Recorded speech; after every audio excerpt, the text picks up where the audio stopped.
Pues efectivamente el proceso de duelo es un proceso que se da en todas las personas y que todas las personas pues necesitamos principalmente una adaptación y más en las personas con discapacidad. Entonces, lo más importante que yo creo que hay que tener en cuenta en el proceso de duelo es, por supuesto, acompañar, sobre todo adaptar y con mucha delicadeza pues saber explicar el proceso. Pero lo que sí que es importante es que las personas con discapacidad tienen todo el derecho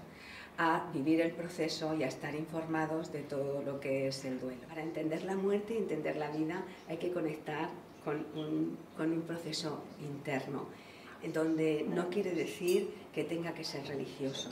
pero sí que tiene que ser en conexión, ¿no?, con algo esencial. Hablamos principalmente como de unas 6 dimensiones, ¿no?, que pues es la dimensión emocional, la dimensión física, la dimensión material, la dimensión espiritual, también la dimensión interrelacional, pero a nivel general sí que concluimos que la más importante es la dimensión emocional, es decir, todo el mundo de emociones que cuando una persona muere, un ser querido muere, pues la mayoría de nosotros sentimos y que también se nos alteran, ¿no?, porque realmente pues es un apego, es un vínculo cuando hay una pérdida, ¿no? Y entonces yo diría que es la dimensión emocional la que más se puede ver afectada. Pero también es verdad que en personas con discapacidad y sobre todo siendo dependientes, pues claro, el que muera una madre o un padre implica que hay que protegerles y entonces tal vez haya cambios en su vida y entonces también la física o la material puede verse afectada. Lo primero que para acompañar es saber que la persona con discapacidad, es decir, hay que adaptar, hay que decirle la verdad, pero también hay que adaptar cómo se le va a decir. Lo más importante es estar, es decir, la presencia, tu presencia, saber estar y luego hacer. Pero lo más importante es saber estar acompañando y eso implica una capacidad de escucha, una capacidad de empatía. Y eso es lo más importante, el saber escuchar de una forma activa y sobre todo con mucha delicadeza. Podemos hablar de un perfil homogéneo, ¿no?, porque hay personas que pueden tener una capacidad cognitiva alta, pero sin embargo a nivel emocional mucha inmadurez y a lo mejor no pueden entender ese proceso de separación o pérdida, ¿no? Y al revés, no podemos hablar de un perfil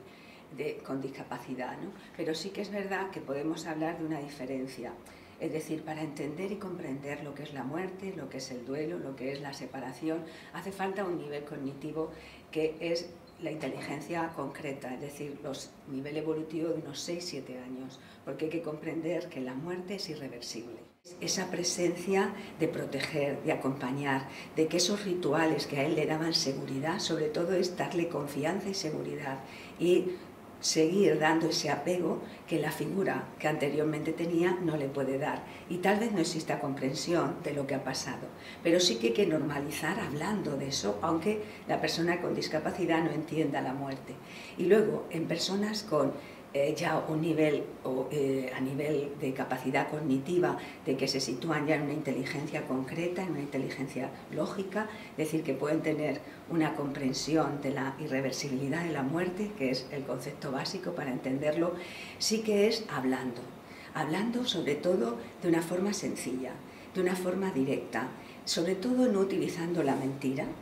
y intentando a veces estar con ellos y darles sobre todo una capacidad para expresar sus emociones, ¿no? Ayer se hablaba también de crear espacios para poder expresar pues esas emociones de pena, de tristeza.